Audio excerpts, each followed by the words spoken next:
Femmes et religion, dominée et dominante. L'Arabie saoudite est connue à travers le monde pour son industrie pétrolière et pour sa richesse économique. Elle est également connue car l'Arabie saoudite est le deuxième pays complètement islamique le plus gros au monde. Les femmes y sont alors obligées de porter le voile, hijab ou niqab. En 2016, la ministre allemande de la Défense, Ursula von der Leyen, a visité ce pays prospère et n'a pas voulu porter le voile, car elle disait que c'était un signe d'inégalité et de non-liberté envers les femmes. La ministre allemande n'était pas la seule et non la première à faire un geste de cette sorte. Plusieurs visages importants dans le monde ont fait ceci en premier, c'est-à-dire Angela Merkel et Michelle Obama. Ces dernières n'ont pas voulu porter un hijab car le port de ce signe religieux est contre leurs principes. Lorsque ces femmes importantes aux yeux du monde ont fait cette déclaration, ceci a provoqué plusieurs ondes de choc et répercussions à travers le monde entier. Certaines réactions qui ont eu lieu sont de la part des musulmans à travers le monde, mais surtout en Arabie saoudite. Les musulmans, hommes et femmes, étaient extrêmement offusqués que ces dames ne suivent pas les coutumes de leur pays, même si ces dernières ne croyaient pas en ces coutumes. Ces trois femmes politiques n'ont-elles pas voulu porter le voile car ceci était un malentendu, ou est-ce qu'elles ont voulu ne pas le porter afin de montrer un mécontentement de la liberté des femmes musulmanes dans la religion islamique? Le voile musulman ou hijab est un signe de la religion islamique porté par la femme, mais est-il également un signe de supériorité masculine? Débutons en regardant la définition du hijab dans le dictionnaire Larousse.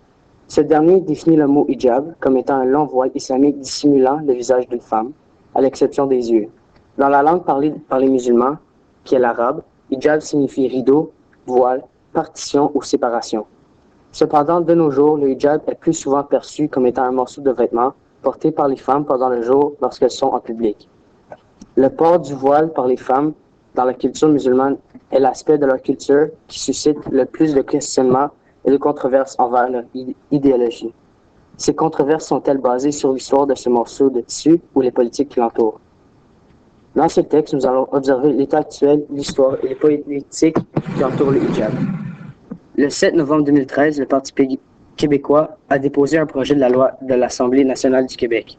Ce projet de loi est connu sous le nom du projet de la loi numéro 60, ou sous son nom commun, la Charte des valeurs québécoises. Ce projet de loi visait l'affirmation de laïcité et la neutralité religieuse de l'État. Il visait également l'égalité entre les hommes et les femmes dans les encadrements et les religions.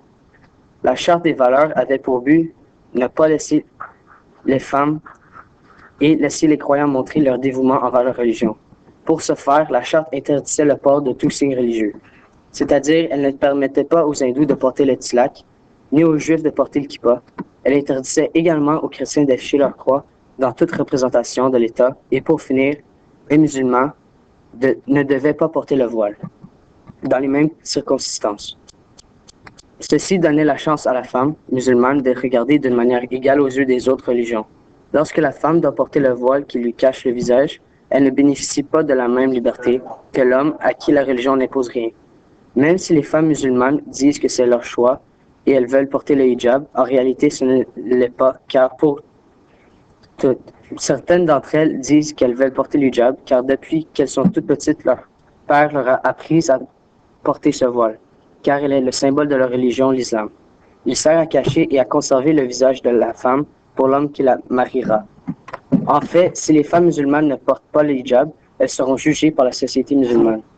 Malheureusement, lorsque le Parti québécois dirigé par Pauline Marois a subi une défaite électorale, le projet de loi numéro 60 est tombé à l'eau. Les religieux ont toujours le droit de porter des symboles qui reflètent leur religion. Les femmes peuvent porter le voile qui dissimule leur visage en public, alors que l'homme peut déambuler librement sans rien qui cache son visage. Toutes ces histoires qui entourent le hijab et le port de ce dernier ne sont pas aujourd'hui. Le port du hijab date des années de la Grèce et de la Rome antique. Comme la Bible nous le dicte, pendant cette période, il y avait une population de Juifs et d'Assyriens. Dans la Bible, ainsi que dans le Coran, il n'y est inscrit nulle part de façon explicite que les femmes de cette religion sont obligées de cacher leur visage et leur peau. C'est lors de l'exil des Juifs et musulmans que la tradition des voiles a été amenée. Cette coutume est venue avec les immigrants. Le voile a alors réapparu dans la société sassanidenne où la domination du sexe masculin était évidente. L'utilisation du voile se manifeste en premier au sein du Moyen-Orient chrétien et dans les parties du territoire chrétien dans la Méditerranée lorsque l'islam a pris son essor. Dans la période au cours de laquelle Mohammed a vécu, il forçait ses épouses à porter le voile. Elles étaient les seules à le porter. Lorsque Mohammed fut décédé, les musulmans ont conquis les territoires voisins. Les femmes supérieures portaient le voile pour cacher leur visage. Le voile était un élément vestimentaire chez les femmes musulmanes de la classe supérieure. Le port du voile par les femmes musulmanes est alors demeuré dans les coutumes et les femmes se sont vues imposer de porter ce voile qui leur cache le visage. Les politiques qui entourent la religion musulmane et le hijab peuvent être vraiment compliquées ou extrêmement simples.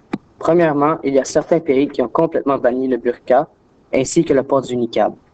Il est maintenant interdit de porter ces signes religieux en public que l'on se trouve dans la rue, dans les parcs, dans les institutions politiques ou même à la plage. Le premier pays ayant commencé cette pratique est la France. Ensuite, d'autres pays islamophobes ont emboîté le pas en suivant les traces de la France. Ces derniers ont banni le port des vêtements religieux des musulmans. Ces décisions politiques de l'État ont des effets sur les hommes musulmans, mais encore plus sur la femme, car, encore une fois, on décide pour elles. Après tout, ce sont elles qui portent le niqab et la barqa. La décision devrait leur revenir puisque ces politiques touchent majoritairement les femmes musulmanes. En conclusion, la place des femmes est négligée dans la religion musulmane car elles souffrent de tout changement, que ce soit au niveau historique, politique ou que ce soit l'état actuel. Les doctrines des religions qui entrent en conflit. En effet, nous pouvons dire qu'il y a des conflits doctrinaux entre l'islam et le christianisme. L'islam est demeuré figé dans le temps en manquant de liberté et le christianisme, pour sa part, manque grandement de compréhension de l'islam. Nous pouvons voir plusieurs conflits doctrinaux des deux religions qui entrent en conflit, à plusieurs reprises lorsque nous regardons des citations dans la Bible et le Coran. Un des conflits qui est évident lorsque nous comparons les deux livres sacrés, c'est la place des femmes dans la religion. Dans la Bible, il nous est dit que la femme doit être modeste, décente et soumise. Quant à l'homme, il est considéré comme le chef de la famille. S'il le veut, il peut marier sa fille ou la garder vierge. Cependant, il ne peut répudier sa femme, quelle que soit la raison pour. Dans le passage Éphésiens 5, chapitre 21, verset 25, il est écrit « Femmes, soyez soumises à vos maris comme au Seigneur, car le mari est le chef de la femme. Ainsi de même que l'Église est soumise au Christ, que les femmes le soient aussi en tout à leur mari. Cependant, nous pouvons également lire que de son côté, le mari ne répudie point sa femme. » Corinthiens chapitre 7, verset 11. Dans ces passages du livre de Dieu, il nous est possible de voir que la femme doit être soumise envers son époux en tout temps, mais elle est considérée comme un humain au complet. Car la Bible dicte que l'homme n'a pas le droit de répudier sa femme ou de l'abattre. Cette dernière n'est pas animale, mais une humaine comme son prochain.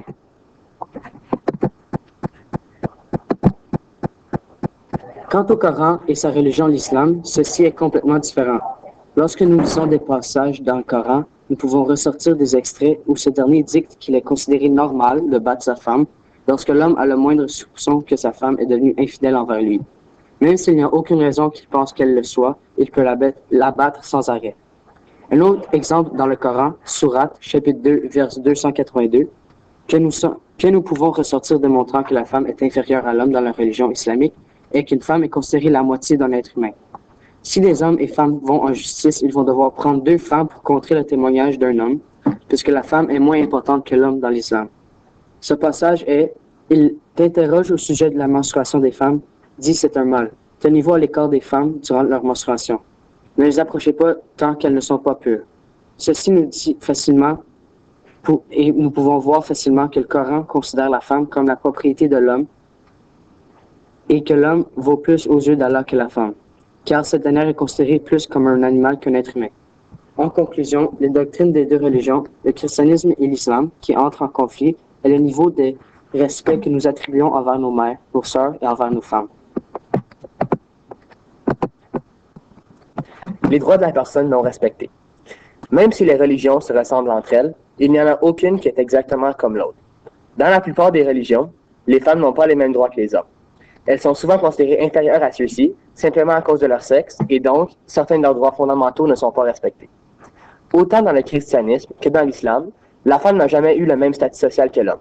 Les 3 paragraphes qui suivent traitent sur les droits des femmes qui sont bafoués dans D'abord, la religion chrétienne et ensuite dans la religion musulmane. Le christianisme. Dans le christianisme, les hommes et les femmes sont dits égaux. Cependant, l'Église interdit toujours aux femmes la contraception et l'avortement, ce qui ne respecte pas la Charte des droits et libertés de l'homme, qui prône la liberté de conscience, permettant à tout individu de prendre sa propre décision.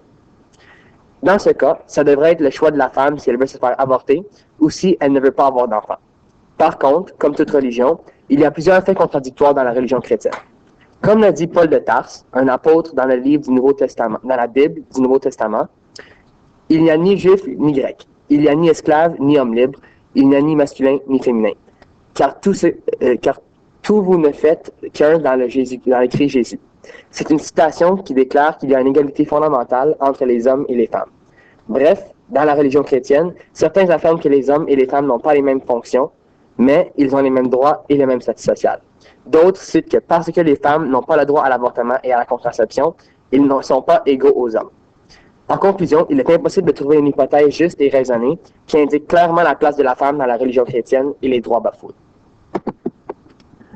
Islam. Dans la religion musulmane, plusieurs opinions varient sur la place de la femme. Dans certains pays, principalement musulmans, on considère les femmes comme une citoyenne de seconde zone, car on ne peut pas conduire et doit porter le niqab. Si les hommes et les femmes sont réellement égaux, les femmes ne seraient pas obligées de porter un voile qui cache leur figure et leurs cheveux.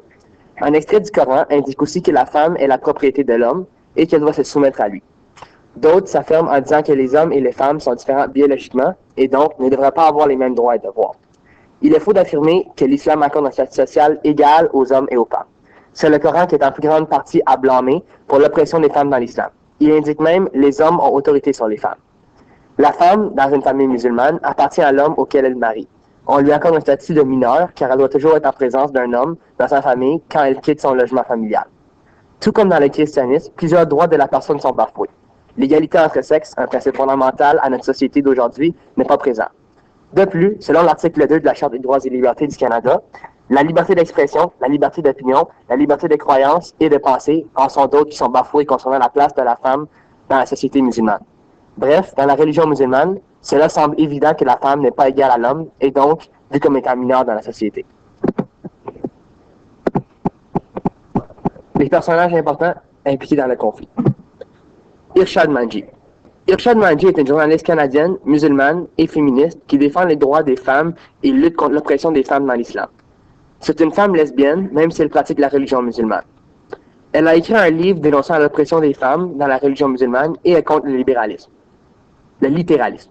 Elle explique que le problème majeur dans l'islam, c'est que trop de pratiquants dans la religion sont littéralistes, et que, parce que le Coran est apparu après la Bible et la Torah, c'est le manifeste complet et parfait de Dieu.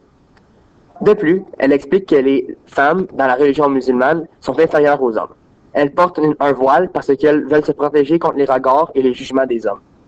Irshad Manji continue de défendre son livre pour inspirer les femmes musulmanes qui se sentent oppressées.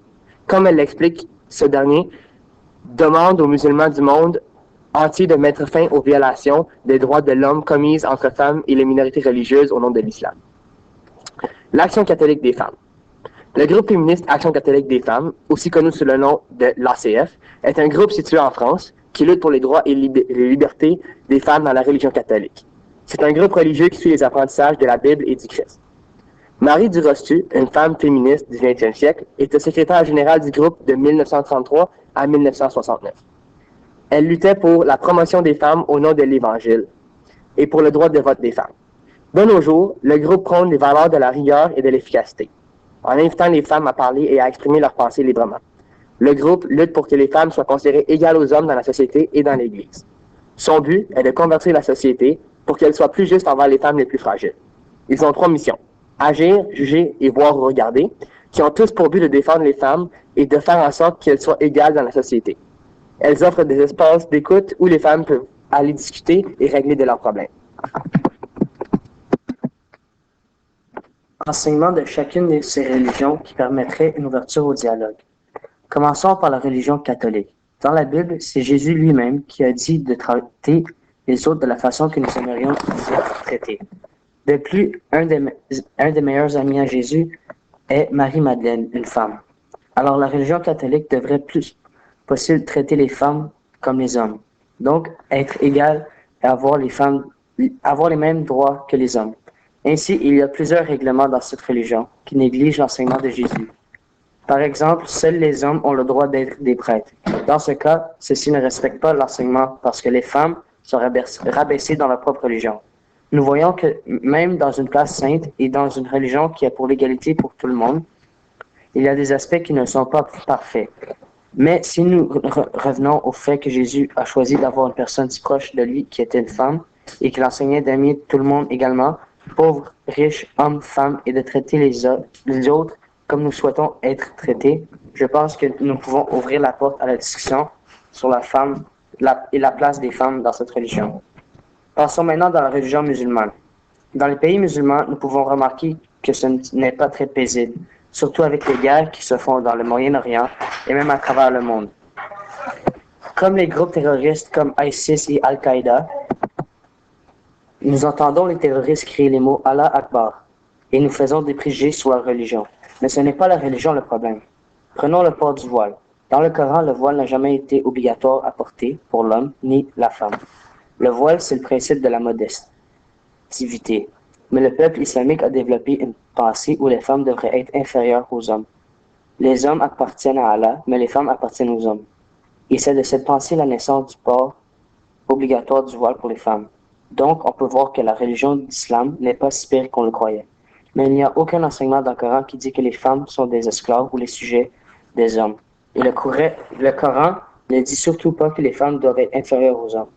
Le port du hijab ou la nécessité d'être couverte de la tête aux pieds ne vient pas du Coran. Alors nous pouvons ouvrir la porte à cette discussion en parlant de cela. Le fait que ce ne sont pas des enseignements dans le Coran qui pourraient entraîner une réflexion. Dans ces deux religions, nous remarquons que ce n'est pas la religion qui est mal, mais les humains. Les humains se créent des histoires pour se penser supérieurs ou à leurs confrères qui sont différents d'eux. Voici les sources que nous avons utilisées pour accomplir ce projet.